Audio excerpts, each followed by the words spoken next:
بسم اللہ الرحمن الرحیم۔ السلام علیکم۔ خلیفہ عبد المالک بن مروان بیت اللہ کا طواف کر رہا تھا۔ اس کی نظر ایک نوجوان پر پڑی جس کا چہرہ بہت ہی پروکار تھا مگر وہ لباس سے مسکین لگ رہا تھا۔ خلیفہ عبد المالک نے پوچھا کہ نوجوان کون ہے؟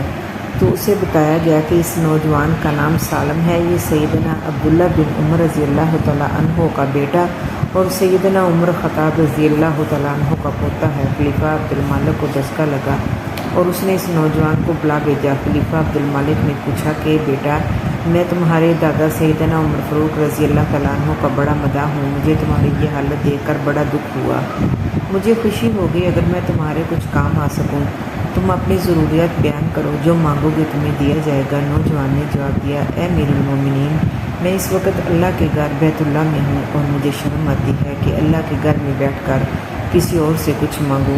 خلیفہ عبد المالک نے اس کے پرمتانت چہرے پہ نظر دوڑائی اور خاموش ہو گئے۔ خلیفہ نے اپنے غلام سے کہا کہ یہ نوجوان جیسے ہی عبادت سے فارغ ہو کر بیت اللہ سے باہر آئے تو اسے میرے پاس لے کے آنا۔ سالم بن عبداللہ بن عمر جیسے ہی فارغ ہو کر حرم کعبہ سے باہر نکلے تو غلام نے ان سے کہا کہ امیر المومنین نے آپ کو یاد کیا ہے۔ سالم بن عبداللہ خلیفہ کے پاس پہنچے تو خلیفہ عبد المالک نے کہا، نوجوان، اب تم بیت اللہ میں نہیں ہو، اب تم اپنی حاجت بیان کرو۔ میرا دل چاہتا ہے کہ میں تمہاری کچھ مدد کروں۔ سالم بن عبداللہ نے کہا، اے امیر المومنین، آپ میری کون سی ضروریت پوری کر سکتے ہیں، دنیاوی یا آخرت کی؟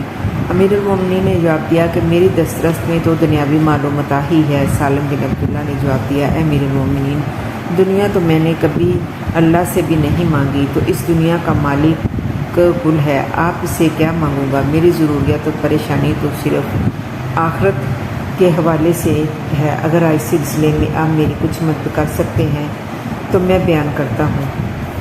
خلیفہ حیران و ششدر ہو کر رہ گیا اور کہنے لگا کہ نوجوان، یہ تو نہیں کہ تیرا خون بول رہا ہے۔ خلیفہ عبد المالک کو حیران اور ششدر چھوڑ کر سالم بن عبداللہ علیہ رحمۃ اللہ وہاں سے نکلے اور حرم سے ملحق گلی میں داخل ہوئے اور نظروں سے اوجھل ہو گئی۔ یوں ایک نوجوان حاکم وقت کو آخرت کی تیاری کا بہت اچھا سبق دے گیا۔